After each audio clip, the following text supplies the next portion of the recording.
మీరు Raghuvaran BTech movie చూస్తారు కదా, 3K పర్మిషన్ ఉంది, సో 4 చేయకూడదు అంటే 20 feet రోడ్ ఉంది అనుకోండి, జనరల్ గా G+2 అప్రూవ్ చేస్తారు. ఈ బిల్డర్ ఏం చేస్తున్నాడు, G+3 G+4 కట్టేస్తున్నాడు. అడిషనల్ గా దానికి ఏదో సమ్ ఫైన్ అమౌంట్ లా కడితే మన గవర్నమెంట్ మళ్ళీ అప్రూవ్ ఇచ్చారు. G+2 బదులు G+4 కట్టారనుకోండి, వాళ్ళు వచ్చి డెమాలిష్ చేశారనుకోండి, ఇవి రిపీట్ అవ్వవు కదా. ఈ టెండరింగ్ లో టైప్స్ ఉంటాయి అంటారు కదా. సో ఐటమ్ రేట్ అనేది ఒక టెండర్, అంటే వాళ్ళు క్వాంటిటీస్ ఇస్తారు, క్లయింట్ ఇచ్చిన క్వాంటిటీస్ కి మనం రేట్ అనేది ఎంటర్ చేస్తాం. రెండోది ఈపీసీ టెండర్, స్పెసిఫికేషన్ అంటే టైల్స్ ఏమేయాలి, వాల్ కి ఏమేయాలి, సీలింగ్ ఏం పెట్టాలి, ఇలాగా థర్డ్ టైప్ ఏముంటది BOT బేసెస్ అంటే. ఇప్పుడు భోగాపురం ఎయిర్పోర్ట్ ఉంది, సో భోగాపురం ఎయిర్పోర్ట్ GMR వాళ్ళు చేస్తుంది ఇదే బేసెస్ లో. క్వాంటిటీ సర్వేర్ ఒక బిగ్ కంపెనీకే వర్క్ చేస్తాడా, లేకపోతే ఒక స్మాల్ హౌస్ చిన్న చిన్న మేస్త్రీలు వెళ్ళి ఇల్లు కట్టేస్తారు. వాళ్ళకేంటి, వాళ్ళ నెంబర్ ఆఫ్ బిల్డింగ్స్ వాళ్ళు చేశారు కాబట్టి వాళ్ళు అలాగే బ్లైండ్ గా కట్టేసుకుంటా పోతారు. అయితే ఒక దాంట్లో ఒక 5 లక్షల ప్రాఫిట్ రావచ్చు, ఇంకో దాంట్లో 4 లక్షల ప్రాఫిట్ రావచ్చు. మనం ఎగ్జాక్ట్ గా క్యాలిక్యులేషన్స్ చేసేసి ఎగ్జాక్ట్ గా తెలుసుకోవాలి అన్నప్పుడు ఈ క్వాంటిటీ సర్వే రిక్వైర్మెంట్ అనేది ఉంటుంది. మీరు చేసిన పెద్ద ప్రాజెక్ట్ నేను కోట్ చేసింది అయితే 1250 crores ఒక టెండర్, హైయెస్ట్ వాల్యూ.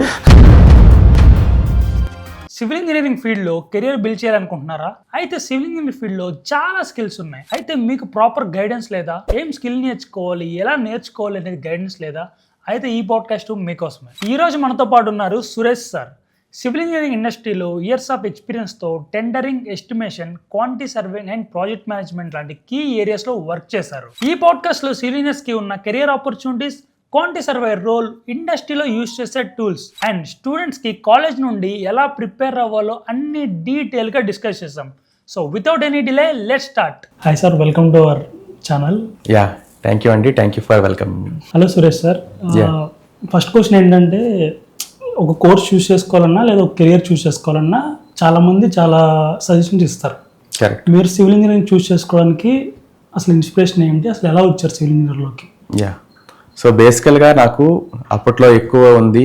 నేను ఎప్పుడైతే బీటెక్ జాయిన్ అయ్యానో ఆ టైంకి జస్ట్ బిఫోర్ 1 year ఐటీ అనేది కంప్లీట్గా డౌన్ అయిపోయింది.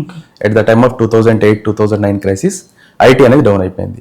సో ఆబ్వియస్గా అప్పుడున్న ఎక్కువ మంది చూస్ చేసుకున్న ప్రిఫరెన్సెస్ వచ్చేసి ఒకటి సివిల్ ఇంజనీరింగ్, రెండోది మెకానికల్ ఇంజనీరింగ్. సో బేసికల్గా ఐటీ మళ్ళీ ఎప్పటికీ గ్రో అవుతుంది ఏంటి అనేది ఎవరికి తెలియదు కాబట్టి ఈ రెండు ఎక్కువగా ప్రిఫర్ చేశారు. సో అప్పుడు నాకు సివిల్ ఇంజనీరింగ్ అంటే కొంచెం ఎక్కువ ఇంట్రెస్ట్ ఉండేది. సో అందుకోసం నేను సివిల్ ఇంజనీరింగ్ అనేది చూస్ చేసుకున్నాను. అదర్వైజ్ ఆ జర్నీలో ఆ టైంలో మేబీ ఆ క్రైసిస్ అనేది రాకపోయి ఉంటే మేబీ నేను ఆల్టర్నేటివ్ ఆలోచించేవాడినేమో. కానీ బట్ ఆ 2008-9 క్రైసిస్ వల్ల ఐటీ కంప్లీట్గా డౌన్ అయిపోయింది. సో దెన్ ఓన్లీ 2 ఆప్షన్స్ ఉన్నాయి కాబట్టి అందుట్లో నాకు కొంచెం సివిల్ ఇంజనీరింగ్ అంటే ఎక్కువ interest comparative to another branches. So అందుకని నేనైతే పర్టికులర్గా సివిల్ ఇంజనీరింగ్. ఎందుకు సివిల్ ఇంజనీరింగ్ ఎందుకు అంత ఇంట్రెస్ట్?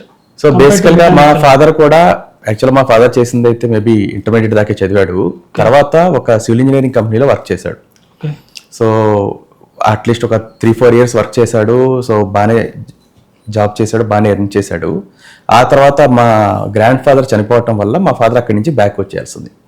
సో మా ఫాదర్ అవన్నీ చెప్తుండేవాడు, అప్పట్లో ఇలా చేసాము, ఈ చేసాము అని. సో అందుకని చిన్నప్పటి నుంచి కూడా కొంచెం కొంత ఇంట్రెస్ట్ అనేది మనకి ఉంది. సో అండ్ మనం ఏ బిల్డింగ్ చూసినా ఏం చేసినా ఓకే మనకు కొంచెం అర్థమవుతా ఉంటుంది. మిగతా అన్ని బ్యాక్ ఎండ్ ఐటీ ఇవన్నీ ఉన్నాయి అనుకోండి, బ్యాక్ ఎండ్ కోడింగ్స్ ఇవన్నీ మనకేమో అర్థం కావు. ఈ కొంచెం మనం విజువల్ గా చూస్తూ ఉంటాము. సో అట్లాగా నాకు కొంచెం బేసికల్ గా సివిల్ ఇంజనీరింగ్ అంటే కొంచెం ఇంట్రెస్ట్ వచ్చింది. ఇప్పుడు ఇంట్రెస్ట్ తో జాయిన్ అయ్యారు civil engineering. Correct. Once join అయిన తర్వాత అదే ఇంట్రెస్ట్ ఉందా? అదే ఇంట్రెస్ట్ మెయింటైన్ చేశారా 4 years దాకా? చాలా మందికి ఉంది, అంటే మనకి రియాలిటీ ఒకలాగా ఉంటుంది, మనం ఎక్స్పెక్టేషన్స్ ఒకలాగా ఉంటాయి. కరెక్ట్. సో మీరు ఎక్స్పెక్ట్ చేసినట్టే ఉందా సివిల్ ఇంజనీరింగ్? సో ఎక్స్పెక్ట్ చేసినట్టు ఉంది. బట్ నేను పర్టికులర్ గా బీటెక్ చదివేటప్పుడు అయితే నా గోల్ వేరే ఉండే. నేను వెళ్ళి వేరే బిజినెస్ ఏదో చేద్దాం అనుకున్నాను.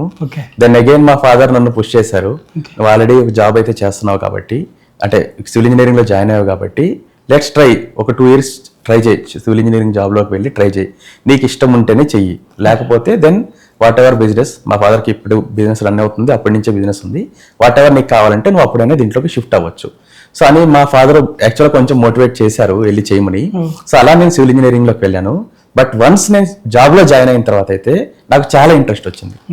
నేను జాయిన్ అవటం as a quantity surveyor join అయ్యాను. సో ఆ తర్వాత నుంచి ఈవెన్ ఇప్పుడు మా ఫాదర్ రమ్మన్నా కూడా నేను వెళ్ళను. సో అంత ఇంట్రెస్ట్ అనేది నాకు తర్వాత ఇంకా పెరిగింది. ఈ కోర్సులో ఉన్నప్పుడు కూడా కాకుండా జాబ్లో జాయిన్ అయిన తర్వాత నాకు మోర్ ఇంట్రెస్ట్ అనేది ఇంకా ఎక్కువ వచ్చింది ఈ సివిల్ ఇంజనీరింగ్ రిలేటెడ్ గా. So quantity surveyor exact site experience ఉండాలా క్వాంటిటీ సర్వేయర్ అవ్వాలంటే? సో యాక్చువల్గా క్వాంటిటీ సర్వేయర్ గా నేను నా ఫస్ట్ డే నేను జాయిన్ అయిందే క్వాంటిటీ సర్వేయర్ గా. సో ఇక్కడే నేను చెప్తాను, సైట్ ఎక్స్పీరియన్స్ కంపల్సరీ రిక్వైర్మెంట్ అంటూ లేదు. సో క్వాంటిటీ సర్వేయర్గా నేనైతే జీఈటీగా జాయిన్ అయ్యాను. Day 1 క్వాంటిటీ సర్వేయర్గా జాయిన్ అయ్యాను. సో కాకపోతే మనం డైరెక్ట్గా క్వాంటిటీ సర్వేయర్గా జాయిన్ అయితే మనకి కొన్ని ప్రాబ్లమ్స్ ఫేస్ చేస్తాం. ఏంటి, నేను ఫస్ట్ Day 1 క్వాంటిటీ సర్వేయర్గా జాయిన్ అయ్యాను. నాకు సైట్లో ఆ వర్క్ అనేది ఎలా జరుగుతుందో తెలియదు. ఇక్కడ నేను విజువలైజ్ చేసుకోవటం కొంచెం కష్టం నాకు. మళ్ళీ నేను విజువలైజ్ చేసుకొని నేను క్వాంటిటీస్ క్యాలిక్యులేషన్ చేయాలంటే నాకు కొంచెం కష్టమయ్యేది. So initial days of my career నేను ఏం చేసేవాడిని అంటే, ఏదన్నా ఐటమ్ నాకు అర్థం కాలేదనుకోండి, సైట్కి వెళ్తాను. సైట్కి వెళ్ళి ఫర్ ఎగ్జాంపుల్ ఒక స్టేర్ కేస్ ఉంది. స్టేర్ కేస్ సైట్కి వెళ్ళి వాళ్ళు ఎలా కన్స్ట్రక్షన్ చేస్తున్నారు, సో షట్టరింగ్ ఎలా కట్టారు, స్టీల్ ఎలా పెట్టారు అని చెప్పేసి సైట్కి వెళ్ళి నేను సైట్లో ఎక్స్పీరియన్స్ చేసేవాడిని. సో ఓకే ఇలాగుంది, సో డ్రాయింగ్లో ఎలాగుంది, సేమ్ అదే కాన్సెప్ట్ డ్రాయింగ్లో ఎలా ఉంది. సో డ్రాయింగ్ చూసుకుంటూ సైట్లో చూసుకుంటే నాకు ఆ విజువలైజేషన్ అనేది నాకు ఎక్కువ ఇంప్రూవ్ అయింది అనమాట. సో అలాగే నా ఇనిషియల్ కెరీర్లో నేను డైలీ అట్లీస్ట్ 2 hours 3 hours వెళ్ళి సైట్లో ఏమేమి వర్క్ జరుగుతుంది, ఎలా జరుగుతుంది, ఏంటి అని చూసుకుంటా ఉన్నాను. కాబట్టి తర్వాత నేను విజువలైజ్ చేసుకోవటం అర్థమైంది. అదే ఇన్ కేస్ ఎవరైతే సైట్లో ఆల్రెడీ ఎక్స్పీరియన్స్ చేసి వస్తారో వాళ్ళకి క్వాంటిటీ సర్వేయర్కి వచ్చిన తర్వాత వాళ్ళకి విజువలైజేషన్ అన్ని క్లియర్గా అర్థమైపోతాయి. ఎందుకంటే వాళ్ళే ఆల్రెడీ చేపించారు కదా, వాళ్ళే ఆడ కాలమ్స్ ఎలా చేయాలో చేపించారు, బీమ్స్ ఎలా చేయాలో చేపించారు, స్టేర్ కేస్ ఎలా కట్టాలో ఎగ్జిక్యూషన్ చేపించారు. కాబట్టి వాళ్ళ క్లియర్ ఐడియా అనేది Day 1 నుంచి ఉంటుంది. సో వాళ్ళు వచ్చిన తర్వాత ఇక్కడ నేర్చుకోవాల్సిందల్లా అసలు క్వాంటిటీ సర్వేయర్కి ఫస్ట్ కావాల్సింది ఏంటి, ఒక ఎక్సెల్లో క్వాంటిటీస్ క్యాలిక్యులేషన్ చేయగలరు. సో ఆ క్వాంటిటీస్ ఎలా క్యాలిక్యులేషన్ చేయాలి, ఈ ఎక్సెల్ ఫార్మేట్ అనేది ఎలా వాడాలి, ఆటోక్యాడ్ డ్రాయింగ్ అనేది నుంచి క్వాంటిటీస్ ఎలా క్యాలిక్యులేషన్ చేయాలి, సో ఇటువంటి బేసిక్ థింగ్స్ అనేది వాళ్ళకి తెలియాలి. సో అంటే సింపుల్గా ఈ కంప్యూటర్ రిలేటెడ్ నాలెడ్జ్ అనేది వాళ్ళకి తెలియాలి. అదర్వైజ్ జనరల్గా వాళ్ళు ఇన్ పేపర్ క్వాంటిటీస్ క్యాలిక్యులేట్ చేయగలరు. ఎవరైతే ఒక 3 years 5 years సైట్లో వర్క్ చేసి ఉంటారో వాళ్ళు చేయగలరు. బట్ వాళ్ళు కీవర్స్గా మారాలి అంటే ఈ బేసికల్ టెక్నికల్ నాలెడ్జ్ అనేది కంప్యూటర్ రిలేటెడ్గా ఈ స్కిల్స్ అనేది కావాలి. సో అది వాళ్ళు నేర్చుకోవాల్సింది. ఇప్పుడు క్వాంటిటీ సర్వేర్ ఉన్నారు, క్వాంటిటీ సర్వేర్ ఒక బిగ్ కంపెనీకే వర్క్ చేస్తాడా, లేకపోతే ఒక స్మాల్ హౌస్ కట్టుకుంటున్నారు, లేకపోతే ఒక 2 floors ఇల్లు కట్టుకుంటున్నారు ఎవరైనా, అలాంటి ఒక ఇంటికి క్వాంటిటీ సర్వేర్ రిక్వైర్మెంట్ ఎలా ఉంటుంది? సో బేసికల్గా ఇది మనం చూసే ఆలోచన బట్టి ఉంటుంది. ఇప్పుడు ఫర్ ఎగ్జాంపుల్ చాలా విలేజెస్లో చిన్న చిన్న మేస్త్రీలు వెళ్ళి ఇల్లు కట్టేస్తారు.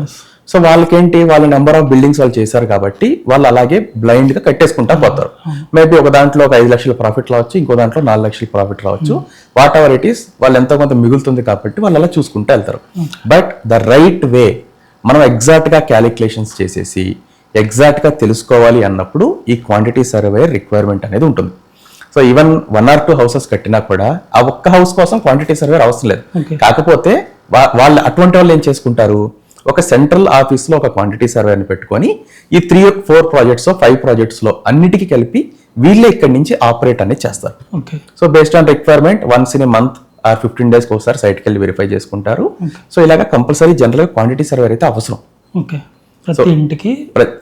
అంటే మళ్ళీ నేను చెప్తాను, చిన్న చిన్న ఇళ్ళకి ఈ మేస్లు విలేజెస్ లో కట్టేదానికి కాదు, మనం ఒక స్టాండర్డ్ గా మనం ఏం చేస్తున్నాము. సో ఎప్పుడైనా సరే మనకు ఫర్ ఎగ్జాంపుల్ 50,000 జీతం వచ్చింది, మన 50,000 వచ్చింది, 50,000 లోపల ఖర్చు పెట్టుకోవాలని మనం ఎప్పుడైతే క్యాలిక్యులేషన్ చేసుకుంటాం, అలా కాకుండా మనం ఈ ప్రతిదానికి ఎట్లా కూడా డబ్బులు ఖర్చు పెట్టుకుంటా పోతున్నాం అనుకోండి, మనం 50,000 ఖర్చు పెడతామో తెలియదు, 1,00,000 ఖర్చు పెడతామో తెలియదు. సో మంత్ 15వ రోజుకి అయిపోవచ్చు మన 50,000. అవును. సో మనం అనుకున్న టార్గెట్ 50,000 నెలంతా రావాలి అంటే మనం ఒక ప్లాన్ చేసుకోవాలి. ఓకే, నాకు 15వ రోజు నుంచి 20వ రోజు దాకా నాకు ఇంకొక 20,000 అయితే డబ్బులు మిగలాలి, ఆ రోజు నాకు ఎక్స్పెన్సెస్ మీట్ అవడానికి. సో ఇటువంటి క్యాలిక్యులేషన్స్ మనం ఎప్పుడైతే చేసుకుంటామో అప్పుడే మనం ఎగ్జాక్ట్ గా మన 50,000లో మన టార్గెట్ అనేది మీట్ అవ్వగలం. సేమ్ అలాగే ఒక హౌస్ మనం కట్టుకోవాలి అన్నా కూడా ఎప్పుడైతే ఒక క్వాంటిటీ సర్వేయర్ ఉండి క్వాంటిటీస్ అన్ని క్యాలిక్యులేషన్ చేసి అక్కడున్న రేట్ల ప్రకారం రేట్ అనాలిసిస్ చేసుకుంటారో అప్పుడే వాళ్ళు అనుకున్న బడ్జెట్లో ఆ బిల్డింగ్ అనేది కంప్లీట్ అవుతుంది.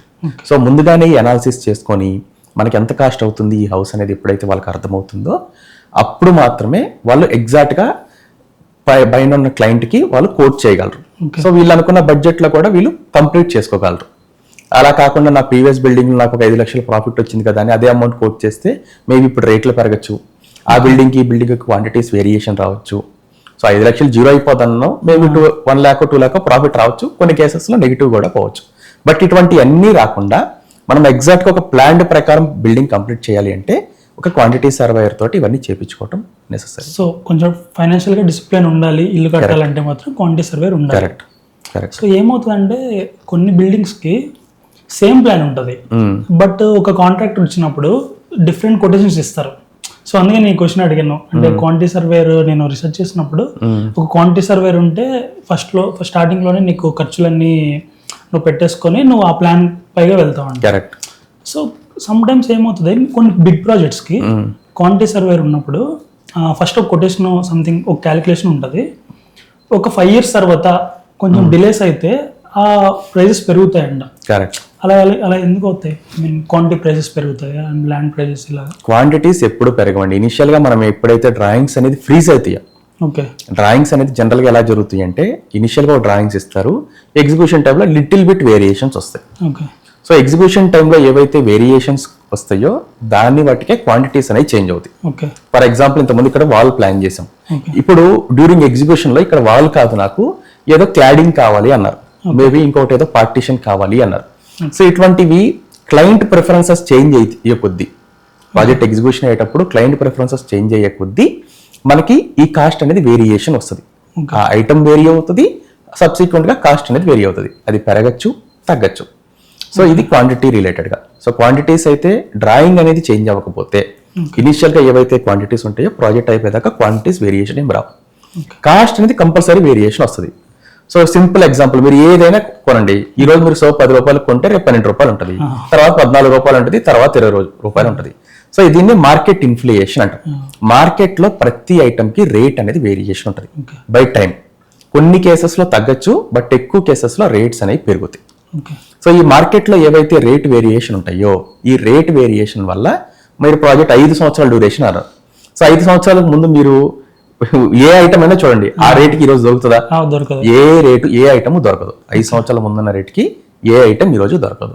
సేమ్ అట్లాగే సివిల్ ఇంజనీరింగ్ కూడా మనం మెటీరియల్స్ అన్ని కొనాల్సిందే. మనకేమీ 5 సంవత్సరాలు తగ్గట్టు ఒకేసారి మెటీరియల్ కొనుక్కోలేము. సో 5 సంవత్సరాలు కావాల్సిన కాంక్రీట్ ఈ రోజు తయారు చేసుకోలేము. సో ఇది ఎంత ఒక డ్యూరేషన్ ఆఫ్ ప్రాసెస్ కాబట్టి, సో కంపల్సరీ మనకి రేట్స్ అనేవి మార్కెట్లో వేరియేషన్స్ ఉంటాయి. ఈ వేరియేషన్ బేస్ చేసుకొని ప్రైజెస్ అనేవి అయితే పెరుగుతాయి. సో మీ ఫస్ట్ ప్రాజెక్ట్ ఎక్స్పీరియన్స్ ఎలా ఉంది సార్? ఐ మీన్ వన్స్ మీరు వర్క్ చేసి దెన్ ఒక్కసారిగా మొత్తం ఫినిష్ అయిపోయిన తర్వాత చూసుకున్న తర్వాత ఎక్స్పీరియన్స్ ఎలా ఉంది యాజ్ అ ఫ్రెషర్గా ఉన్నప్పుడు? సో నేను చేసిన ప్రాజెక్ట్లో వచ్చేసి నేను యాక్చువల్గా జాయిన్ అయింది యాజ్ అ జీఈటీగా చెప్పాను. సో మా పైన ఇంకొక సీనియర్ క్వాంటిటీ సర్వేర్ ఉండేవాడు. సో అది అరౌండ్ 2 years ఆ ప్రాజెక్ట్ చేసాం. ఓకే. సో నా ఫస్ట్ ప్రాజెక్ట్ అయినా సరే నేను స్టార్ట్ అయిన 1 year లోపల మా సీనియర్ని వేరే ప్రాజెక్ట్ ట్రాన్స్ఫర్ చేసేసి బ్యాలెన్స్ క్వాంటిటీస్ అన్ని నేనే క్యాలిక్యులేషన్ చేసి బ్యాలెన్స్ బిల్ అంతా కూడా నేనే క్లెయిమ్ చేశాను. ఓకే. సో ఆల్మోస్ట్ అది 20 crores ప్రాజెక్టు. సో 10 crores దాకే మా సీనియర్ ఉన్నాడు, బ్యాలెన్స్ 10 crores అనేది నేనే కంప్లీట్ చేశాను. సో ఫస్ట్ ప్రాజెక్ట్ నుంచే నాకు కంప్లీట్ ఆ క్వాంటిటీ క్లయింట్కి బిల్లు పెట్టడం కానీ ఈ స్టేట్మెంట్స్ చేయటం కానీ అలవాటు అయిపోయింది. సో నెక్స్ట్ టైం వచ్చేసరికి నాకు ఒకేసారి 2 ప్రాజెక్ట్స్ ఇచ్చారు మా సేమ్ ఆర్గనైజేషన్ లో. సో 2 ప్రాజెక్ట్స్, మార్నింగ్ ఒక సైట్ లో ఉండి ఆఫ్టర్నూన్ ఒక సైట్ లో ఉండి 2 ప్రాజెక్ట్స్ చూసుకోగలిగాండి. సో ఫ్రమ్ ద డే 1 నేను ఎప్పుడైతే క్వాంటిటీ సర్వేయింగ్ లో జాయిన్ అయిన తర్వాత maybe within a week నాకు చాలా ఇంట్రెస్ట్ వచ్చింది నా జాబ్ మీద. సో అలాగే నేను కంటిన్యూ అవుతా వచ్చాను. బట్ 20 crores 10 crores అంటే అమౌంట్స్, బిగ్ అమౌంట్స్ కదా. మనం ఫ్రెషర్గా అన్ని క్యాలిక్యులేషన్ చేసినప్పుడు కొంచెం భయం కూడా ఉంటుంది కదా. భయం ఉంటుంది, బట్ అదే మన ఇంట్రెస్ట్ కూడా ఉండాలి. ఓకే. మన ఇంట్రెస్ట్ ఉండాలి, మన భయం డెఫినెట్ గా ఉంటుంది. బట్ డే 1 నుంచి అలా కాదు కదా. అట్లీస్ట్ ఫస్ట్ 1 year నేను ఏం చేశాను, సబ్ కాంట్రాక్టర్స్ కి బిల్లు పెట్టామండి. ఒక సబ్ కాంట్రాక్టర్ కంటే నెలకు ఒక 10 లక్షలు 15 లక్షలు 5 లక్షలు బిల్స్ ఉంటాయి. ఆ బిల్స్ చేసుకుంటా వచ్చాను. సో డే బై డే ఆ బిల్స్ చేసినప్పుడు నాకు కొంచెం కాన్ఫిడెన్స్ ఆబ్వియస్ గా వచ్చింది. సో అండ్ ఇప్పుడు నేను ఎప్పుడైతే బిల్లు పెడుతున్నానో సో నేను చెక్ చేసుకునేవాడిని. సో నేను చెక్ చేసి క్యాలిక్యులేషన్ చేసిన క్వాంటిటీస్ ఏదైనా డౌట్ అని అనుకోండి, ఇమీడియట్ గా సైట్కి వెళ్ళిపోయేవాడిని. సైట్లో ఐటమ్ ఎలా ఎగ్జిక్యూట్ అయిందో చూసుకునేవాడిని. అవసరమైతే సైట్లో టేప్ తోటి మెజర్మెంట్స్ చేసుకునేవాడిని, వెరిఫై చేసుకునేవాడిని. ఆ తర్వాత నోట్ చేసుకొని వచ్చి క్లయింట్కి బిల్ అనేది క్లయింట్కి పెట్టేవాడిని. సో ఇలాగా నాకున్న వాట్ ఎవర్ ఫియర్ కానీ ఏదైనా కానీ నేను అలాగే నేను బయటకు వచ్చాను, అక్కడి నుంచి బయటకు వచ్చాను. సో అలా నేను సర్వే అవ్వటం స్టార్ట్ చేశాను, నేను క్వాంటిటీ సర్వే. మీరు రఘువరన్ బీటెక్ మూవీ చూస్తారు కదా, సివిల్ ఇంజనీర్స్ కి అదొక పెద్ద మూవీ. ఆ మూవీలో ఒక సీన్ ఉంటుంది, రఘువరన్ హీరో ఏం చేస్తాడంటే ఇంటర్వ్యూకి వెళ్తే ఒక ప్లాన్ ఇస్తారు, అంటే ఒక టాస్క్ లాగా ఇస్తారు. 4 floors అనుకుంటా ఇవ్వమంటారు ప్లాన్. ఆ సినిమాలో హీరో ఏం చేస్తారంటే 3 floors తీసుకొని వెళ్తాడు. ఆ ఇంటర్వ్యూలో నీకు చెప్పింది 4 floors కదా, నువ్వేంటి 3కి ఇచ్చావంటే ఆ ఏరియాలో 3K పర్మిషన్ ఉంది, సో 4 చేయకూడదు అంటే మేము డబ్బులు ఇచ్చేది 4 కదా అంటే ఇంకా నువ్వు వెళ్ళిపో అని చెప్తాడు. సరే ఇంత పద్ధతిగా ఇంజనీరింగ్ చదువుకొని వచ్చింది, ఇలాంటి తప్పులు జరగకుండా ఉండడానికే కదా అని అంటారు. రియల్గా జరుగుతాయి అలాగా? ఆర్గనైజేషన్ పెద్ద కంపెనీస్ చేస్తాయి అలాగా? సో బేసికల్గా ఇక్కడ కంపెనీస్ గురించి మనం మాట్లాడుతుంటే ఆ సీన్ లో ఉన్నట్టు జరుగుతాయో లేవో నేను చెప్పలేను. కానీ ఇప్పుడు ఫర్ ఎగ్జాంపుల్ ఏదో ఒక మున్సిపాలిటీ తీసుకున్నాం. ఆ మున్సిపాలిటీలో అక్కడ ఉన్న రోడ్డు ప్రకారం సో 20 feet రోడ్డు ఉందనుకోండి, జనరల్ గా G+2 అప్రూవ్ చేస్తారు. సో ఈ బిల్డర్ ఏం చేస్తున్నాడు, G+3 G+4 కట్టేస్తున్నాడు. G+4 కట్టిన తర్వాత ఇనిషియల్ వాళ్ళ పర్మిషన్ ఉంది G+2 పర్మిషన్ తీసుకొని బిల్డర్ G+4 కట్టేస్తున్నాడు. కట్టిన తర్వాత మన దాంట్లో ఉన్న ఏంటి, అడిషనల్ గా దానికి ఏదో సమ్ ఫైన్ అమౌంట్ లా కడితే మన గవర్నమెంట్ మళ్ళీ అప్రూవల్ ఇచ్చేస్తుంది. ఇది కట్టేశారు కదా అని చెప్పేసి గవర్నమెంట్ అప్రూవల్ ఇస్తుంది. ఎప్పుడైతే ఇట్లాంటి సినారియోస్ ఉన్నాయో ఆబ్వియస్ గా బిల్డర్ అనే వాళ్ళు ఎక్కువ కట్టాలనే కకృతి పడతారు కదా, సింపుల్ లాజిక్.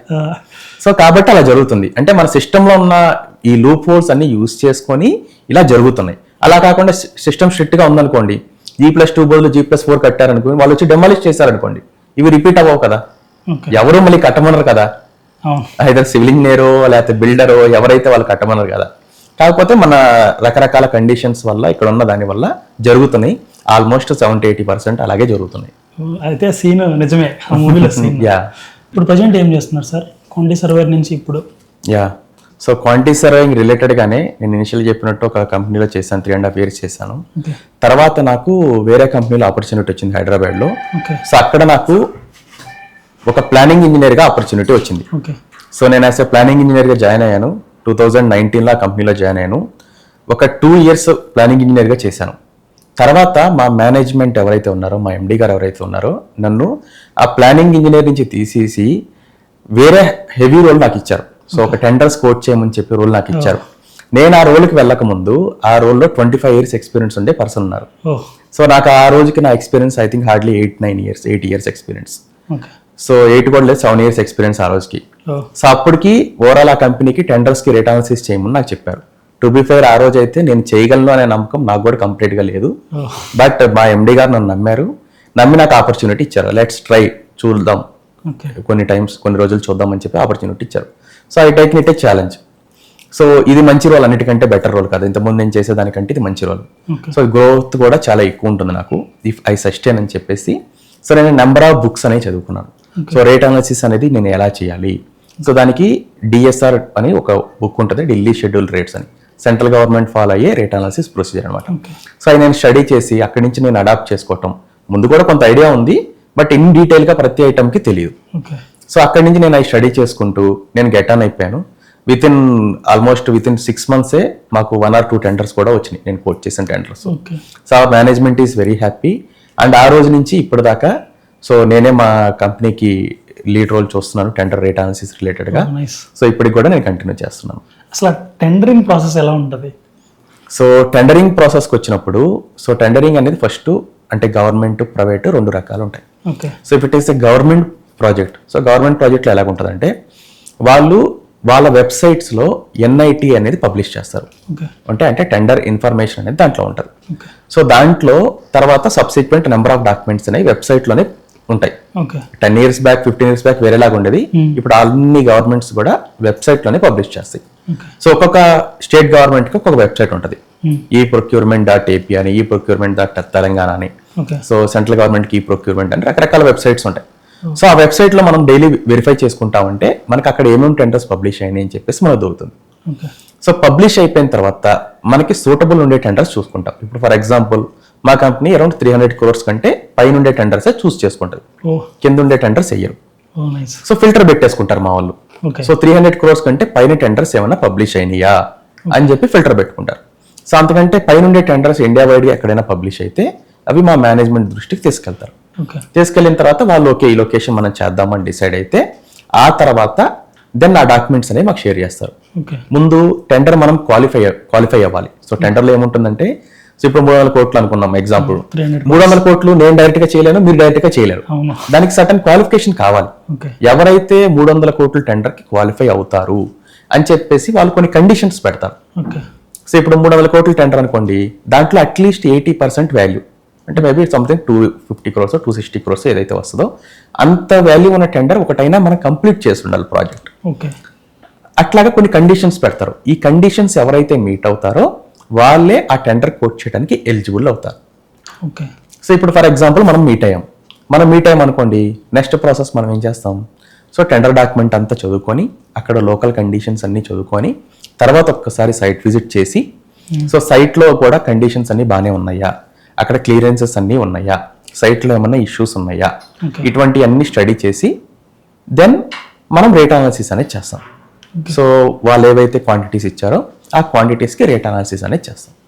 సో ఇది ఐటమ్ రేట్ టెండర్ అయితే. ఈపీసీ టెండర్ అని ఉంటాయి ఇంకా. సో అక్కడ వాళ్ళ క్వాంటిటీస్ ఎవరు, ఓన్లీ వాళ్ళు మాది 300 కోట్ల ప్రాజెక్టు లేకపోతే 500 కోట్ల ప్రాజెక్టు అని ఒక వాల్యూ ఇస్తారు.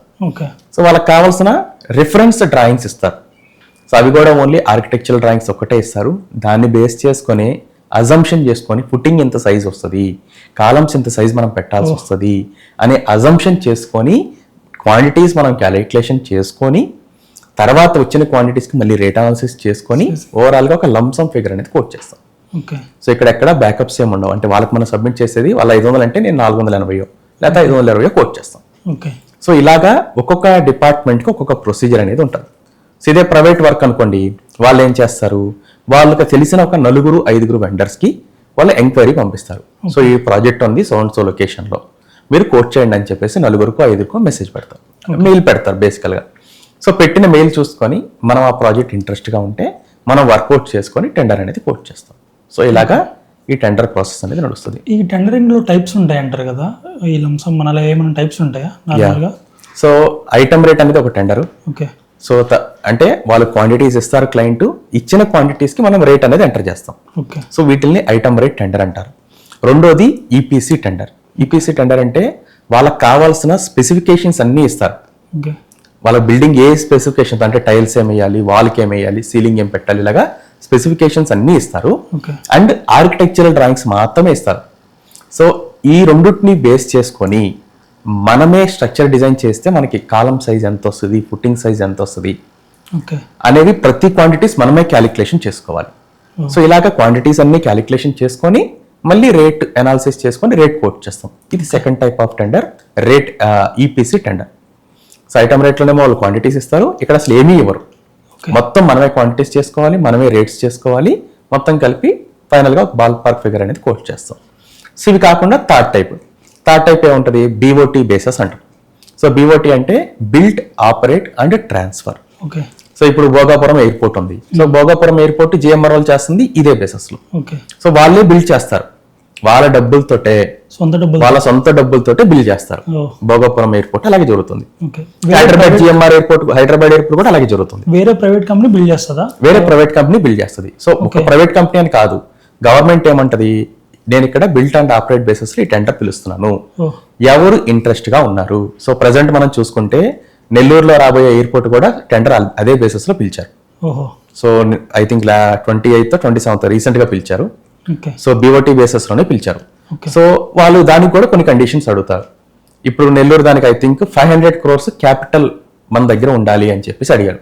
ఎందుకంటే ఆ ప్రాజెక్ట్ కట్టడానికి అరౌండ్ 680 crores ఎంతో phase 1 అవుతుంది. సో ఈ కాంట్రాక్టర్ దగ్గర ఎవరైతే 500 crores క్యాపిటల్ ఉంటుందో వాళ్ళు అది కోట్ చేయడానికి ఎలిజిబుల్. సో మళ్ళీ ఎవరు పడితే వాళ్ళకి ఇచ్చారనుకోండి, మీకో నాకు ఇచ్చేసాం అనుకోండి, మనం కట్టలేం కదా. సో ఎవరు పడితే వాళ్ళు టెండర్ కోట్ చేస్తే కట్టలేం కాబట్టి సో ఆ ఎలిజిబిలిటీ చెక్ చేస్తారు. సో ఆ ఎలిజిబిలిటీ చెక్ చేసిన తర్వాత ఎవరైనా ముందుకు రావచ్చు. సో ఏ కాంట్రాక్టర్ అయినా ముందుకు రావచ్చు ఎవరైతే ఆ ఎలిజిబిలిటీ మీట్ అవుతారు. సో ఇప్పుడు జిఎంఆర్ అనే వాళ్ళు భోగాపురం ఎయిర్పోర్ట్ అలాగే తీసుకున్నారు, బీఓటీ బేసిస్ లో తీసుకున్నారు. సో మేము బిల్డ్ చేయగలం, ఇది మా క్యాపబిలిటీ. సో వచ్చిన తర్వాత రెవెన్యూలో ఇంత షేర్ ఇస్తాము అని చెప్పేసి ఏదో క్యాలిక్యులేషన్స్ ఉంటాయి, అవి కోట్ చేస్తారు. ఎవరైతే రెవెన్యూలో ఎక్కువ షేర్ ఇస్తారో వాళ్ళకి గవర్నమెంట్ అనేది ఆ ప్రాజెక్ట్ అప్పచెప్తుంది. సో గవర్నమెంట్ ల్యాండ్ వేస్తుంది. సో ఆ ల్యాండ్లో వీళ్ళు ఇప్పుడు భోగాపురం ఎయిర్పోర్ట్ జిఎంఆర్లు కడుతున్నారు కదా, ఆ ల్యాండ్లో వీళ్ళు డబ్బులతోటి వీళ్ళు మొత్తం డెవలప్ చేస్తారు. ఎయిర్పోర్ట్ గిరిపోర్ట్ అన్ని దాని రన్వేస్ అన్ని డెవలప్ చేసుకుంటారు. మొత్తం అయిపోయిన తర్వాత నెక్స్ట్ ఒక 25 years 30 years ఇలాగా పీరియడ్ ఉంటుంది. ఈ 30 years వాళ్ళ దగ్గరే ఆ ఎయిర్పోర్ట్ అనేది ఉంటుంది.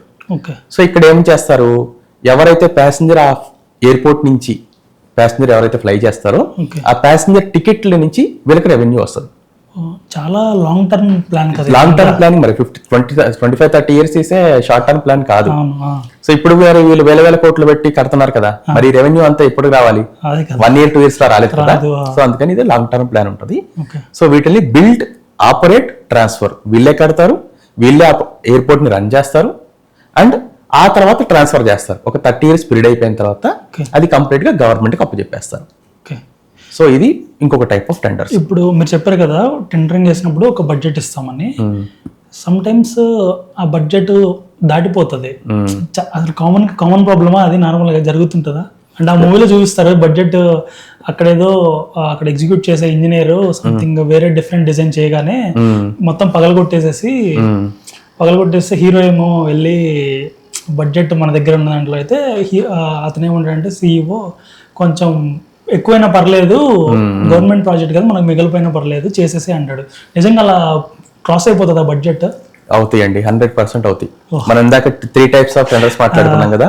ఫస్ట్ టెండర్ టైప్ ఏదైతే ఐటమ్ రేట్ టెండర్ ఉందో అక్కడ పెద్ద ఇష్యూస్ రావు. సో ఎందుకంటే క్వాంటిటీస్ మనం ఎంతైతే యాక్చువల్ గా ఎగ్జిక్యూట్ చేస్తామో క్వాంటిటీస్, అంత క్వాంటిటీస్ కి మనం అడిగిన రేటు ప్రకారం మనకు పేమెంట్ ఇస్తారు. సో ఫర్ ఎగ్జాంపుల్ మనం 10,000 cubic meter కాంక్రీట్ కి ఒక క్యూబిక్ మీటర్ 10,000 రూపాయలు కోట్ చేసాం అనుకుందాం. సో 10,000 కాస్త 12,000 అయింది అనుకోండి క్వాంటిటీ. ఆ 12,000 క్వాంటిటీకి కూడా మనం అడిగిన రేటు ప్రకారం మనకు పేమెంట్ ఇస్తారు. సో అక్కడ జనరల్ గా కాంట్రాక్టర్ కి ఇష్యూ రాదు, అన్లెస్ వాళ్ళంతటా వాళ్ళు కావాలని తక్కువ రేట్ వేసుకుంటే తప్ప కాంట్రాక్టర్ కి ఇష్యూ రాదు. కాంట్రాక్టర్ ఎక్కడ ఫెయిల్ అయిపోతాడు, ఎక్కడ లాసెస్ అనేది కూర్చే ఛాన్స్ ఉందంటే ఈ సెకండ్ టెండర్ టైప్ కానీ థర్డ్ టెండర్ టైప్ కానీ. సో ఇప్పుడు for example second tender type EPC, client 500 కోట్లు అన్నాడు. 500 కోట్లు వాళ్ళు ఎలా అరైవ్ అయ్యారో మనకు తెలియదు. వాళ్ళు అసలు క్యాలిక్యులేషన్ చేసి అరైవ్ అయ్యారో క్యాలిక్యులేషన్ చేయకుండా అరైవ్ అయ్యారో మనకు తెలియదు. సో మనం అనాలిసిస్ చేసుకున్నాం. మనం అనాలిసిస్ చేసుకున్నప్పుడు ఒకవేళ 550 కోట్లు వచ్చింది అనాలిసిస్ చేసుకుంటే, ఇదంతా ఏంటి? ఈరోజు మనం ఇంకా బిల్డింగ్ డిజైన్ చేయాల, ఏం చేయాల. మనకు టెండర్ కోట్ చేయడానికి ఉండేది 15 రోజులు 20 రోజుల టైం ఉంటుంది. మన ప్రీవియస్ ఎక్స్పీరియన్స్ బేస్ చేసుకొని అక్కడున్న సైట్ కండిషన్ బేస్ చేసుకొని మనం అనాలిసిస్ చేసుకుంటాం, టెంటేటివ్ అనాలిసిస్. సో యాక్చువల్ మన సైట్ కండిషన్కి వెళ్ళిన తర్వాత అక్కడ ఉన్న ఇష్యూస్ ప్రకారం, ఫర్ ఎగ్జాంపుల్ మనం కింద ఏదో రాఫ్ట్ ఫౌండేషన్ వస్తుందని టెండర్ కోట్ చేసాం, ఆడ పైల్స్ వేయాల్సి వచ్చింది. సైట్ చాలా వీక్ గా ఉండి సాయిల్ పైల్స్ వేయాల్సి వచ్చింది. సో ఇది అనాలిసిస్ లో చేసుకున్న మిస్టేక్. ఆ కాంట్రాక్టర్ తరపున వాళ్ళు అనాలిసిస్ చేసుకోవాలి, అది కూడా వాళ్ళ మిస్టేక్. సో ఇప్పుడు పైల్స్ వేయాల్సి వస్తే వాళ్ళ బడ్జెట్ పెరిగిపోతుంది. సో ఆబ్వియస్ గా వాళ్ళకి లాసే వస్తుంది. సో దానికి మళ్ళీ డీవియేషన్ చేయడానికి ఏం ఛాన్స్ ఉండదు. అక్కడ సైట్ కండిషన్ ప్రకారం అంటే సాయిల్ బోరింగ్ ఇవన్నీ చేస్తారు, చేసిన తర్వాత పైల్స్ వేయాలి అంటే కంపల్సరీ వేయాల్సిందే. అంతేగాని కాంట్రాక్టర్ పైల్స్ వేయకుండా మనం రాఫ్ట్ వేసేద్దాం తర్వాత బిల్డింగ్ పడిపోతే పడిపోయింది అనుకోవడానికి లేదు. ఎందుకంటే రేపు బిల్డింగ్ పడిపోతే వీళ్ళే రెస్పాన్సిబుల్, వీళ్ళు ఇంకో టెండర్ కోట్ చేయకుండా చేస్తారు గవర్నమెంట్. అండ్ వీళ్ళకి ఉండే కండిషన్స్ ఏముంటాయి? ఇప్పుడు క్వాంటిటీస్ క్యాలిక్యులేషన్ లేవు. నేను 550 కోట్లు కోట్ చేశాను, నేనేదో 100 కోట్లు చేసినా నాకు డబ్బులు ఇచ్చేస్తుంది 550 కోట్లు, నాకు 1000 కోట్లని నాకు ఇచ్చేది 550 కోట్లే. సో ఇదంతా కాంట్రాక్టర్ ఒక ఇంజనీరింగ్ వాల్యుయేషన్ మీద ఎక్కువ డిపెండ్ అయి ఉంటుంది. సో ఇక్కడ కాంట్రాక్టర్ లాస్ అవ్వచ్చు, ప్రాఫిట్ రావచ్చు. వీళ్ళు స్ట్రక్చర్ డిజైన్ చేసిన తర్వాత IIT దగ్గర నుంచి కానీ NIT దగ్గర నుంచి కానీ అప్రూవల్ తెచ్చుకోవాలి డిజైన్ అనేది. సో అక్కడ ఫైల్స్ కంపల్సరీ అవసరం ఉంది. కాకపోతే నా బడ్జెట్ ఎక్కువ అయిపోతుందని నేను ఫైల్ చేయలేదు అనుకోండి, అది యాక్సెప్ట్ చేయడు, గవర్నమెంట్ యాక్సెప్ట్ చేయదు, IIT వాళ్ళు యాక్సెప్ట్ చేయరు. రేపు బిల్డింగ్ ఫెయిల్ అయిపోతే వాళ్ళ మీద కూడా కేసు అవుతుంది కదా. ఓకే, దాని ఇన్వాల్వ్మెంట్ ఎలా ఉంటుంది? IIT NIT ఇన్వాల్వ్మెంట్ అనేది జనరల్ గా ప్రతి బిల్డింగ్ మీద ఉండదు, బట్ కాంట్రాక్టర్ రెస్పాన్సిబిలిటీగా క్లయింట్ పెడతాడు. మీరు ఏవైతే స్ట్రక్చర్ డిజైన్ చేశారో ఇది IIT వాళ్ళు కానీ NIT వాళ్ళు కానీ అప్రూవల్ ఇవ్వాలి, ఈ డిజైన్ అన్ని కన్సిడర్ చేసుకుని చేశారు అనేది అప్రూవల్ ఇవ్వాలని చెప్పేసి క్లయింట్ మనకే రెస్పాన్సిబిలిటీ పెడతాడు కాంట్రాక్టర్కి. సో ఆబ్వియస్ గా కాంట్రాక్టర్ అనే వాళ్ళు ఆ కన్సర్న్ IITకో NITకో వాళ్ళకి ఏవైతే పర్మిషన్స్ క్లయింట్ రాస్తారు, IIT ఢిల్లీ నుంచి, IIT ముంబై నుంచి, ఆర్ IIT చెన్నై నుంచి మీరు తెచ్చుకోవాలి అని చెప్పి రాస్తాడు. సో ఆ 3 చోట్లే వెళ్ళాలి, మనం వేరే చోటకి వెళ్ళడానికి ఉండదు. సో క్లయింట్ ఏవైతే అక్కడ స్పెసిఫై చేశాడో వాళ్ళ దగ్గరికి వెళ్ళి మనం అప్రూవల్ తెచ్చుకోవాలి. సో క్లయింట్కి ఎవరి మీద అయితే నమ్మకం ఉంటుందో ఆ కన్సర్న్ డిపార్ట్మెంట్స్కే ఇస్తారనమాట. సో వాళ్ళు కూడా రిస్క్ చేయరు, వాళ్ళు కూడా బిల్డింగ్ సేఫ్గా ఉండాలనే వాళ్ళు కూడా ఉంటారు. ఎందుకంటే వాళ్ళకి IITలో ప్రొఫెసర్గా ఉన్నారు, బిల్డింగ్ ఫెయిల్ అయిపోయింది అనుకోండి వాళ్ళ మీద కూడా ఇష్యూ వస్తుంది. సో ఇదంతా స్ట్రిక్ట్ ప్రొసీజర్గానే రన్ అవుతుంది. మీరు చెప్తుంటే ఇంత పెద్ద ప్రొసీజర్ ఉంది కదా, చాలా మనీ ఇన్వాల్వ్ అయింది, పెద్ద పెద్ద పర్సన్స్ కూడా ఇన్వాల్వ్ అవుతారు. బట్ సివిల్ ఇంజనీర్కి ఏమన్నా చాలా మంది సివిల్ ఇంజనీర్స్ ఉంటారు, వాళ్ళకి ఏమన్నా లైసెన్స్ లాంటిది ఏమైనా ఉంటుందా? ప్రాజెక్ట్ చేయడానికి? సో ప్రాజెక్ట్ చేయడానికి లైసెన్స్ ఏముండదు, అప్రూవల్స్ అంటే ఇప్పుడు ఫర్ ఎగ్జాంపుల్ మనం ఒక గవర్నమెంట్ ప్రాజెక్ట్ చేయాలి అనుకోండి, ఇప్పుడు హైదరాబాద్ లో చేయాలనుకోండి, జిహెచ్ఎంసీలో రిజిస్ట్రేషన్ అవ్వాలి, greater Hyderabad municipal corporation. Vizag లో చేయాలంటే జీవీఎంసీలో మనం రిజిస్ట్రేషన్ తీసుకోవాలి. ఇలాగా అక్కడ రిజిస్ట్రేషన్ తీసుకుంటే అక్కడ G+3 దాకా కట్టడానికి మన లెవెల్ ఆఫ్ దీని ప్రకారం మనకి అప్రూవల్ అనేది ఉంటుంది. అలా కాకుండా మనం ఇప్పుడు ఏపీ ఫర్ ఎగ్జాంపుల్ ఏపీలో తెలంగాణలో స్టేట్ మొత్తం చేయాలనుకోండి, R&Bకి వెళ్ళి రిజిస్ట్రేషన్ తీసుకోవాలి. ఈ రిజిస్ట్రేషన్ లో కూడా డిఫరెంట్ లెవెల్స్ ఉంటాయి. So contractor sub class 1, class 2, class 3 అని చెప్పి డిఫరెంట్ లెవెల్స్ ఉంటాయి. సో ఇనిషియల్ గా మనకి బేసిక్ లెవెల్ ఏదైతే ఉందో అది అప్రూవల్ ఇస్తారు. అంటే ఒక 10 కోట్ల లోపల టెండర్లో మీరు ఎలిజిబుల్ అని చెప్పేసి ఇస్తారు. So based on our experience మేము 10 కోట్లే ఒక 4 టెండర్లు చేస్తామని చెప్పి చూపించాం అనుకోండి, దానిపైన క్లాసు మనం ఎలిజిబుల్ అవుతాం అనమాట. ఇలాగా ఒక్కొక్క క్లాసు పెరుగుతూ వస్తే టెంటేటివ్గా ఒక 500 కోట్ల దాకా ఎలిజిబిలిటీ వస్తుంది. సో అది దాని తర్వాత టెండర్ టు టెండర్ మళ్ళీ ఎలిజిబుల్ అవుతామా లేదా చెక్ చేసుకోవాలి. బట్ ఇలాగ ప్రొసీజర్ అనేది ఉంటుంది. ఆ పర్టికులర్ గవర్నమెంట్ డిపార్ట్మెంట్స్లో రిజిస్ట్రేషన్ అనేది చేయించుకోవాలి. ఇప్పుడు నార్మల్గా క్వాంటిటీ సర్వే చేస్తున్నప్పుడు లేదా సివిల్ ఇంజనీర్స్ కానీ మీరు వైజాగ్లో లేకపోతే హైదరాబాద్లో చేసామని చెప్తున్నారు కదా, కొన్నిసార్లు ఇవి రేట్స్ పెరిగిపోతాయి, కన్స్ట్రక్షన్ మెటీరియల్ రేట్స్ పెరిగిపోతాయి. అలా రేట్స్ పెరిగినప్పుడు ప్రాజెక్ట్స్ ఏమైనా తగ్గుతాయా? సో బేసికల్గా రేట్స్ పెరిగినప్పుడు గవర్నమెంట్ వాళ్ళు ఏం చేస్తారు, ఒక టెండర్ మనం కోట్ చేస్తాం అనుకోండి, దానికి ఎస్కలేషన్ అని చెప్పిస్తారు. ఇప్పుడు ఏపీ స్టేట్ గవర్నమెంట్ కానీ తెలంగాణ స్టేట్ గవర్నమెంట్లో కానీ ఉండే క్యాలిక్యులేషన్స్ ఏంటి, ఆ ప్రాజెక్ట్ డ్యూరేషన్ అనేది 6 నెలల కంటే ఎక్కువ ఉందనుకోండి. ఏ ప్రాజెక్ట్ జనరల్గా 6 నెలల్లో చేయలేం కదా, సర్టెన్ ప్రాజెక్టు గవర్నమెంట్ కూడా ఈ ప్రాజెక్ట్ చేయడానికి ఒక 1 year కావాలో 18 months కావాలని చెప్పి డిసైడ్ చేస్తుంది. టెండర్లో పెడతారు ఆ ప్రాజెక్ట్ డ్యూరేషన్ 12 months 18 months అని పెడతారు. ఏ ప్రాజెక్ట్ అయితే 6 months కంటే ఎక్కువ ఉంటుందో దానికి ఎస్కలేషన్ అనేది అప్లికబుల్ చేస్తారు.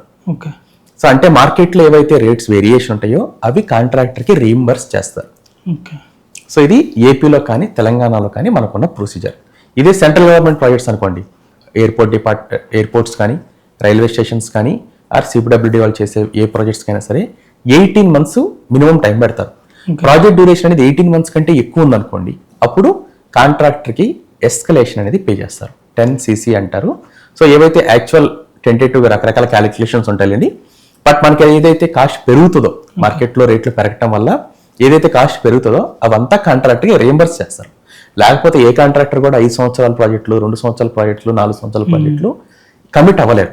సో ఫర్ ఎగ్జాంపుల్ ఇప్పుడే మనం చూస్తున్నాం, due to west Asia crisis steel rate just 3 months ముందు 50,000 ఉండేది ఒక టన్నుకి ఎక్స్క్లూడింగ్ ట్యాక్సెస్, ఇప్పుడు 62,000 వెళ్ళింది. సో అరౌండ్ 30% దాకా స్టీల్ రేట్ పెరిగిపోయింది. సిమెంట్ రేట్ అలాగే పెరిగింది. అల్యూమినియం రేట్ అయితే జస్ట్ 2022లో హిండాల్కో అంటే ఎవరైతే రా మెటీరియల్ ప్రొడ్యూస్ చేస్తారో వాళ్ళ దగ్గర 180 rupees per kg ఉండేది 2022లో. ఈ రోజు 411 rupees. నిన్న రేట్ నేను చెక్ చేస్తే 411 rupees. ఇప్పుడు 220 rupees తీసుకొని నేను టెండర్ కోట్ చేసి ఈ రోజు 411 rupees పెట్టి నేను విండోస్ పెట్టాలి, అల్యూమినియం విండోస్ అంటే ఎవరికి వర్కౌట్ అవుతుంది? ఎవరికి వర్కౌట్ అవుతుంది? ఆల్మోస్ట్ డబుల్ అయిపోయింది ప్రైస్.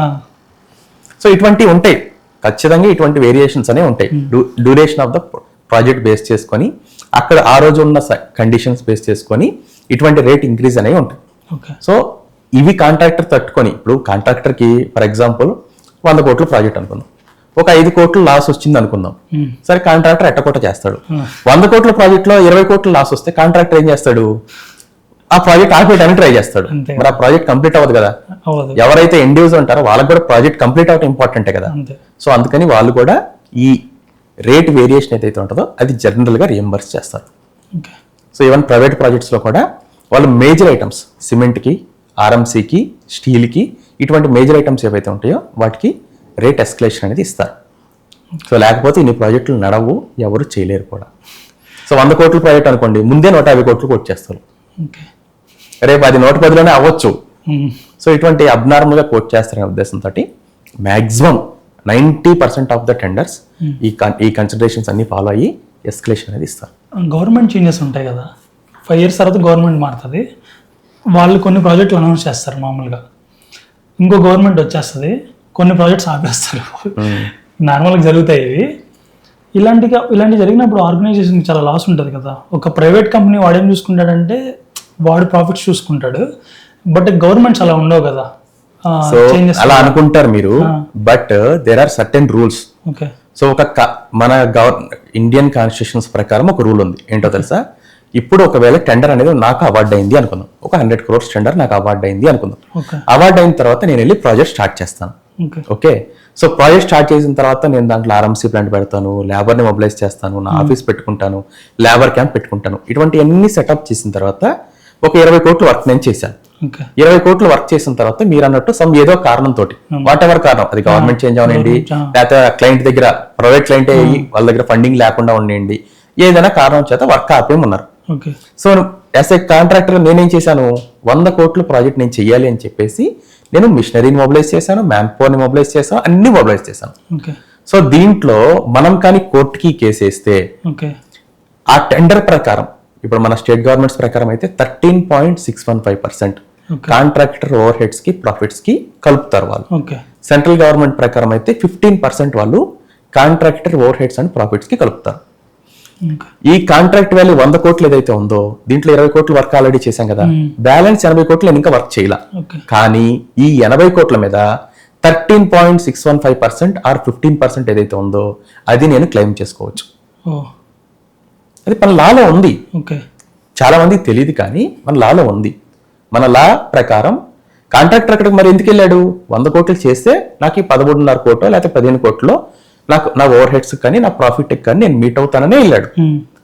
అదే ఉద్దేశంతో కాంట్రాక్టర్ వెళ్ళినప్పుడు క్లయింట్ ఇష్యూ తోటి ప్రాజెక్ట్ అయిపోయినప్పుడు కాంట్రాక్టర్ లా రెస్పాన్సిబుల్ అవుతాడు. సో కాబట్టి ఈ ఓవర్ హెడ్స్ అండ్ ప్రాఫిట్స్ ఏదైతే ఉందో ఇది కాంట్రాక్టర్ క్లెయిమ్ చేసుకోవచ్చు. ఓకే. బట్ ప్రాజెక్ట్స్ పెరుగుతాయి కదా, అంటే గవర్నమెంట్ మారే కొద్దీ ప్రాజెక్ట్స్ పెరుగుతాయి, అలా ప్రాజెక్ట్స్ మారినప్పుడు డిమాండ్ కూడా పెరుగుతుందా సివిల్ ఇంజనీర్స్ కి వీళ్ళందరికీ? సో ఆబ్వియస్ గా పెరుగుతుంది కదా, ఏదైనా demand and supply, any role is demand and supply. So ప్రస్తుతానికి మనం చూస్తే నెంబర్ ఆఫ్ ప్రాజెక్ట్స్ అనేవి జరుగుతున్నాయి. ఇప్పుడు ఏపీలోనే చూసుకుంటే ఏపీకి వాళ్ళకి క్యాపిటలే కావాలి, ఏపీలో అమరావతి అనే క్యాపిటలే కావాలి. 50,000 crores ఇన్వెస్ట్ చేస్తున్నారు only for building of the basic infrastructure ఇవన్నీ. సో ఆబ్వియస్ గా 2 years బ్యాక్ ఆ సినారియో లేదు. ఇప్పుడు సడన్ గా ఓన్లీ అక్కడే మీకు 50,000 crores ఆర్ 80,000 crores ఇన్వెస్ట్ చేయాలి అంటే అన్ని అదే ఓన్లీ సివిల్ ఇంజనీరింగ్ రిలేటెడ్ గా ఆబ్వియస్ గా సడన్ గా షార్టేజ్ అనేది వస్తుంది. అయితే సివిల్ ఇంజనీర్ కానీ మ్యాన్ పవర్ కానీ అందరికి షార్టేజ్ అనేది వస్తుంది. సో ఇట్లా షార్టేజ్ వచ్చినప్పుడు డిమాండ్ అనేది ఆబ్వియస్ గా పెరిగిపోతుంది. ఇప్పుడు నార్మల్గా మీరు క్వాంటిటీ సర్వేగా జాయిన్ అయినప్పుడు ఏమేమి టూల్స్ యూస్ చేసేవాళ్ళు? అంటే ఇప్పుడు ఒక ఫ్రెషర్ జాయిన్ అవ్వాలనుకుంటున్నాడు, ఏమేమి టూల్స్ నేర్చుకోవాలి? సో బేసికల్ గా మినిమం ఫస్ట్ వాళ్ళకి కావాల్సింది ఫస్ట్ అయితే ఎక్సెల్ రావాలి. ఎక్సెల్ రాకపోతే అసలు ఏం చేయలేము. Excel is the first criteria. Excel తర్వాత వాళ్ళు నేర్చుకోవాల్సింది ఆటోక్యాడ్ డ్రాయింగ్. అంటే ఆటోక్యాడ్ డ్రాయింగ్ ఏమి మనం డ్రా చేయడం లేదు, యాజ్ ఏ అదే డ్రాఫ్ట్ మ్యాన్ చూసుకుంటాడు, బట్ ఆల్రెడీ ఉన్న డ్రాయింగ్ నుంచి మనం క్వాంటిటీస్ అనేవి మెజర్ చేయగలగాలి. సో ఇవి 2 మినిమం క్రైటీరియా అని చెప్పి అంటాను నేనైతే. సో దీని తర్వాత మనకు కావాల్సింది ఏంటి, పీపీటీ కూడా చేయాల్సి రావచ్చు అండ్ వర్డ్ డాక్యుమెంట్ కూడా యూస్ చేయాల్సి రావచ్చు. సో మేజర్గా అయితే ఈ 4 tools చాలు. ఏమేమి కాన్సెప్ట్స్ ఉంటాయి మామూలుగా క్వాంటిటీ సర్వేకి? అంటే రేట్ అనాలిసిస్ అని ఒకటి చెప్పారు, టెండరింగ్ అని, బార్ బెండింగ్ షెడ్యూల్ అనేది చెప్పారు కదా, బీఓక్యూస్ అని. సో బీఓక్యూస్ అంటే ఏంటి?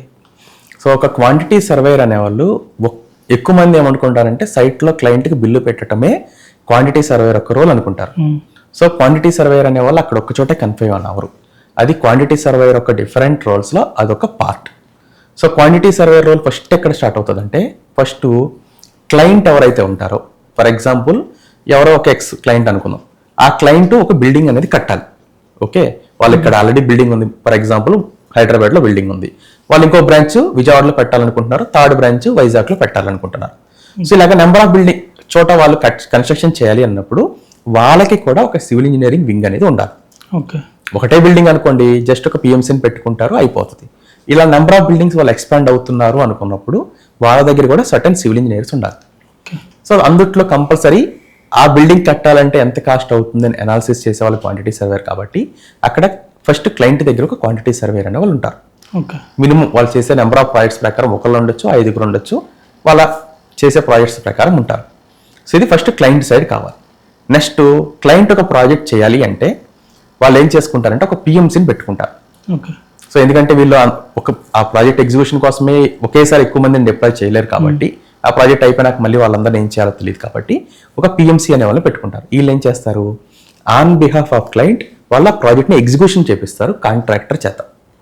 సో ఇక్కడ పిఎంసీ ఎవరైతే ఉంటారో వాళ్ళు ఫస్ట్ టెండర్ పిలవడానికి అక్కడ క్వాంటిటీ సర్వేర్ కావాలి, ఎందుకంటే డ్రాయింగ్స్ ప్రకారం క్వాంటిటీస్ వాళ్ళు క్యాలిక్యులేషన్ చేయాలి కదా. సో అక్కడ క్వాంటిటీ సర్వేర్ కావాలి. తర్వాత కాంట్రాక్టర్ ఎగ్జిక్యూషన్ చేసింది, బిల్లు పెట్టింది వెరిఫై చేయడానికి ఆ పిఎంసీలో కూడా ఒక క్వాంటిటీ సర్వేర్ కావాలి. సో ఇలాగ క్లయింట్లో కావాలి, పిఎంసీలో కావాలి. Next contractor.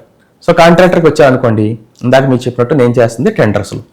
సో కాంట్రాక్టర్కి ఒక ప్రాజెక్ట్ రావాలి అంటే ఒక 10 ప్రాజెక్టులు కోట్ చేస్తే కానీ జనరల్గా ఒక ప్రాజెక్ట్ రాదు. మనం కోట్ చేసిన ప్రతి ప్రాజెక్ట్ మనకే ఎలాగ వస్తుంది ఇంత కాంపిటీషన్ ఉన్నప్పుడు. సో ఇక్కడ టెండర్స్లో ఒక 5-10 మందో ఆ కంపెనీ సైజు ప్రకారం, కొన్ని కంపెనీస్లో 100 మంది కూడా ఉంటారు క్వాంటిటీ సర్వేర్. ఓన్లీ టెండర్స్లో చెప్తున్నాను. ఆ టెండర్స్ ఫర్ ఎగ్జాంపుల్ ఎలాంటి ఇలాంటి కంపెనీ చూస్తున్నారు అనుకోండి, మేబీ 400-500 కూడా ఉండొచ్చు క్వాంటిటీ సర్వేర్స్ ఓన్లీ టెండర్స్లో. Only tenders. ఎన్సీసీ లాంటి దాంట్లోనే 30 మెంబర్స్ ఉన్నారు. ఓకే, సో ఇలాగా ఒక్కొక్క కంపెనీలో ఒక్కొక్క లాగా ఉంటుంది. సో కంపల్సరీ అక్కడ టెండర్స్, ఇప్పుడు మా కంపెనీలోనే మేము 5 క్వాంటిటీ సర్వేయర్స్ ఉన్నాం. ఓకే, సో ఇట్లాగా ప్రతి కంపెనీలో ఫస్ట్ టెండర్స్లో క్వాంటిటీ సర్వేయర్స్ అనేవాళ్ళు ఉంటారు. సో ఇలా 10 కోట్ చేస్తే ఒకటే వస్తుంది. ఈ ఒక్క ప్రాజెక్ట్ వచ్చింది ఎగ్జిక్యూషన్ చేయడానికి. అంటే 10 కోట్ చేయమనుకోండి, సంవత్సరం మొత్తంలో ఒక 50 టెండర్లు కోట్ చేస్తాం, 5 వచ్చినాయి అనుకుందాం. ఈ 5 ప్రాజెక్టులు ఎగ్జిక్యూషన్ చేయడానికి సో అగైన్ హెడ్ ఆఫీస్లో క్వాంటిటీ సర్వేయర్స్ అనేవాళ్ళు ఉంటారు. ఎందుకు? మళ్ళీ చెక్ చేయడానికి కాదు. సో వచ్చేసింది, రేట్ ఫైనల్ అయింది, వచ్చింది, వీళ్ళు సబ్ కాంట్రాక్టర్ని ఫైనల్ చేయాలి. సో ఒక ప్రాజెక్ట్ చూసుకుంటే మనం 100 కోట్ల ప్రాజెక్ట్ అనుకుందాం, దాంట్లో ఒక 100 ఐటమ్స్ 200 ఐటమ్స్ ఆ ప్రాజెక్ట్ నేచర్ని ప్రకారం నెంబర్ ఆఫ్ ఐటమ్స్ అనేవి ఉంటాయి. ప్రతి ఐటమ్కి ఒక కాంట్రాక్టర్ ఫైనల్ చేయాలి. సో కాబట్టి ఇక్కడ ఈ 100 ఐటమ్స్ ఉంటే కనీసం ఒక 50 మంది కాంట్రాక్టర్లు కావాలి. సో 50 మంది కాంట్రాక్టర్ని ఫైనల్ చేయడానికి ఇక్కడ ఒక డిపార్ట్మెంట్ ఉంటుంది వాళ్ళ హెడ్ ఆఫీస్లో. సో వీళ్ళు కాంట్రాక్టర్ని ఫైనల్ చేస్తూ ఉంటారు. అండ్ తర్వాత కాంట్రాక్ట్ మేనేజ్మెంట్ అని చెప్పి ఇంకో డిపార్ట్మెంట్ ఉంటుంది. క్లయింట్కి మనకి ఏమైనా డిస్ప్యూట్స్ వచ్చినాయి అనుకోండి, వీళ్ళు దాన్ని ఎలా రిజాల్వ్ చేసుకోవాలి, ఎలా మనకు అనుగుణంగా అది మలుచుకోవాలి అని చెప్పేసి కాంట్రాక్ట్ మేనేజ్మెంట్ అని చెప్పి ఇంకో డిపార్ట్మెంట్ ఉంటుంది. అక్కడ క్వాంటిటీ సర్వేయర్స్ ఉంటారు. అండ్ ఆ తర్వాత సైట్కి వచ్చిన తర్వాత సైట్లో కూడా క్వాంటిటీ సర్వేయర్స్ ఉంటారు.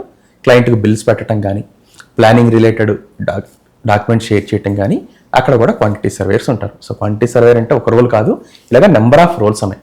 మీరు కాలేజ్లో చదువుతున్నప్పుడే క్వాంటిటీ సర్వేయర్ గురించి తెలుసా, జాబ్ రోల్ గురించి? యా, అంటే క్లియర్ గా జనరల్ గా ఐడియా ఉండదు, కానీ బట్ మనకి టాపిక్ ఉంటుంది.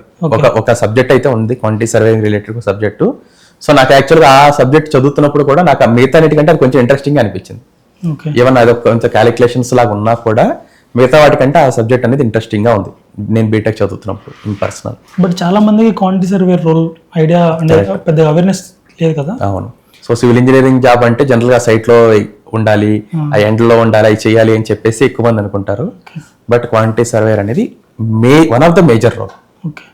ఒక ప్రాజెక్ట్ లో మెయిన్ 2 key పర్సన్స్ ఎవరంటే ఫస్ట్ ప్రాజెక్ట్ మేనేజర్ డెఫినెట్ గా, తర్వాత క్వాంటిటీ సర్వేయర్.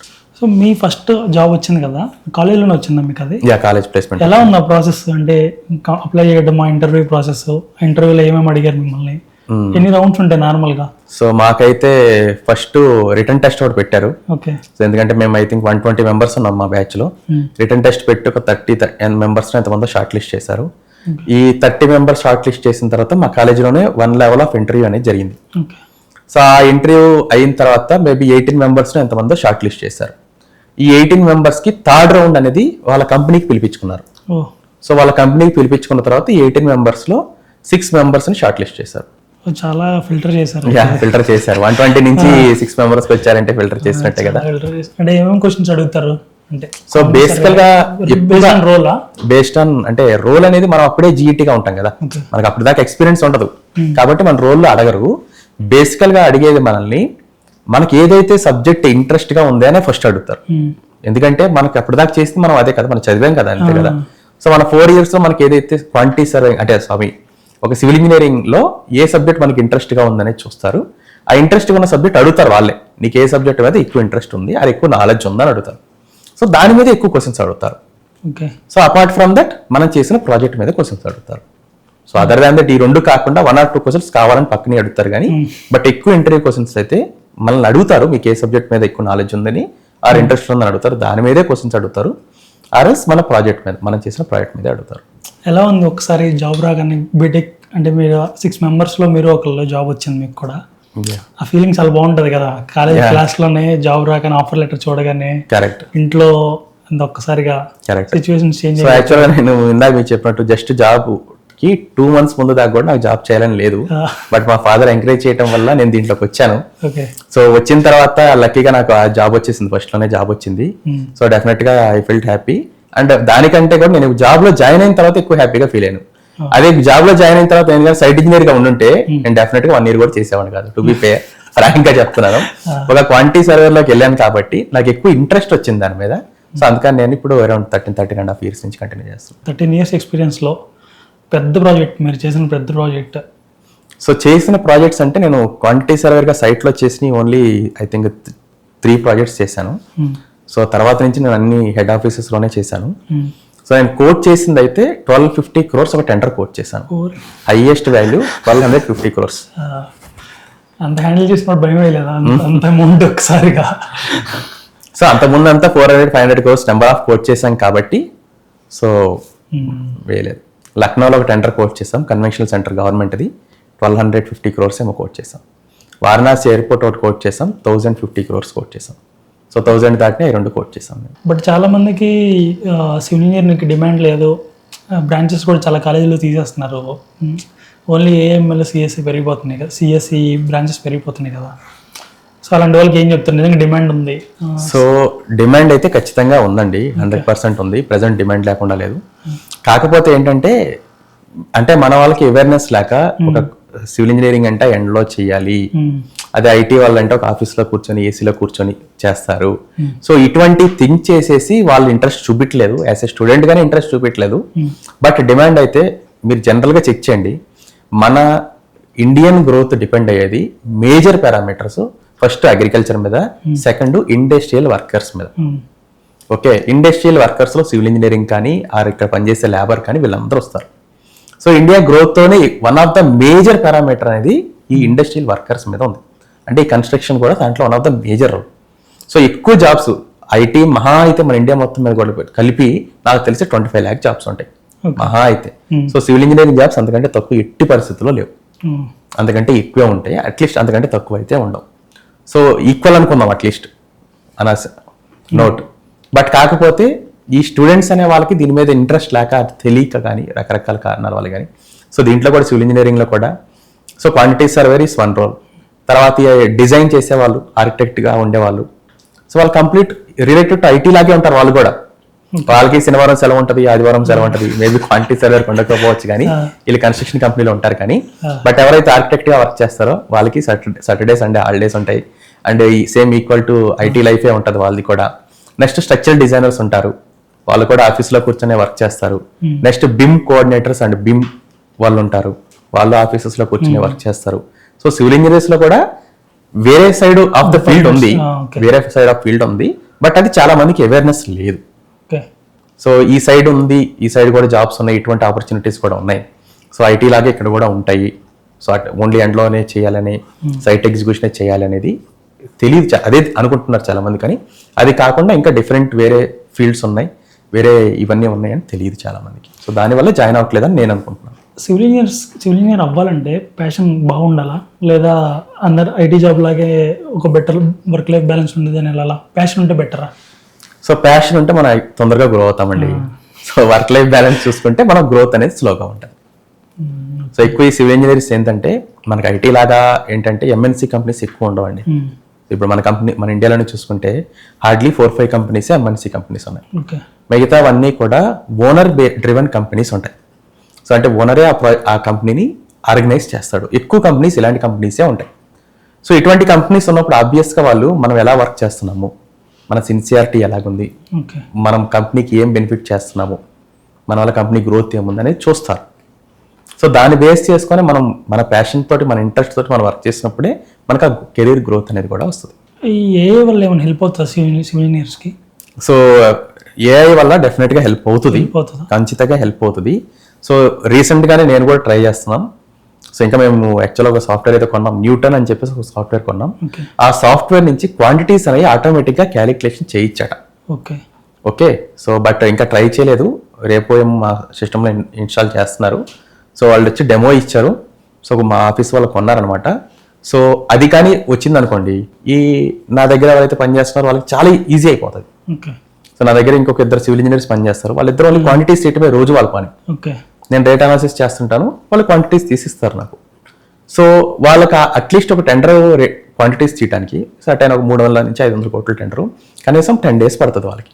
ఓకే. సో ఇటువంటి సాఫ్ట్వేర్ వచ్చింది అనుకోండి, 1 day చేయగలరు. సో ఆబ్వియస్గా ఏమవుతుంది, మేము ఇప్పుడు నెలకి 4 టెండర్లు కోట్ చేసేవాళ్ళం, 8 టెండర్లు 9 టెండర్లు కోట్ చేయగలం.